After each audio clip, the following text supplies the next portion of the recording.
Ang pamagat ng kwentong ito ay si Lawin at si Inahing Manok. Isang araw, habang lumilipad si Lawin sa langit, nakita niya si Inahing Manok sa lupa.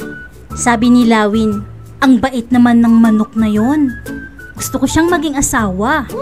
Kaya bumaba si Lawin at kinausap si Inahing Manok. "Sana pakasalan mo ko." Pagsasamo niya. Sumagot si Manok, "Pwede, pero hintayin mo muna akong matutong lumipad tulad mo. Gusto ko rin kasi lumipad sa langit." Pumayag si Lawin at binigyan siya ng singsing. "Wow! Ito ang singsing para sa'yo. Alagaan mo ito ha." Yes! Tuwang-tuwa si Inahing Manok. Isinabit niya ang singsing sa kanyang leeg. Kinabukasan, dumating si Tanda. Nagulat siya. "Ano yan? Bakit may singsing ka? Akala ko akong papakasalan mo." Nahihiya si Manok at itinapon ang singsing. Pagkalipas ng ilang araw, bumalik si Lawin. May dala siyang magagandang balahibo para sa Manok. Pero nang makita siya ni Manok, natakot ito at nagtago. Tinawag siya ni Lawin. "Halika, tignan mo ang regalo ko." Lumabas si Manok, pero agad napansin ni Lawin, wala nang singsing. "Asa na yun?" Natakot si Manok at nagsinungaling. "Nakasalubong ako ng ahas kahapon.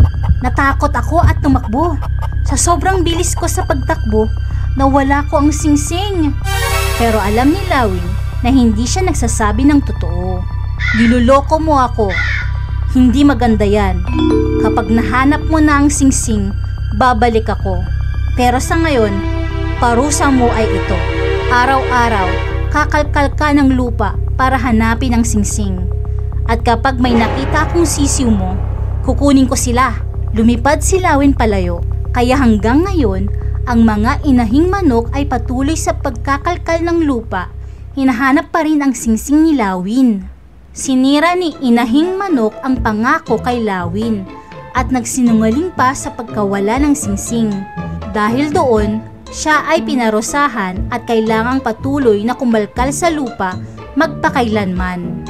Ang aral ng kwento, may kapalit ang bawat desisyon.